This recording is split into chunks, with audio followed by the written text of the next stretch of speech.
P exceeds Q by 10%. The percentage that Q is less than P is.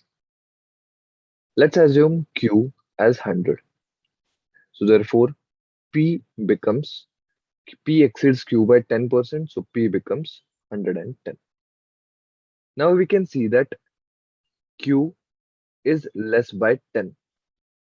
Now we want to find that out in percentage, and it is mentioned here less than P. So that means we have to compare it with the value of P. So Q is less by 10, and we have to compare it with the value of P, that is 110. So 10 upon 110 into 100. So that is basically 1 by 11. Now this is 100. Okay. So answer becomes 9 1 by 11%.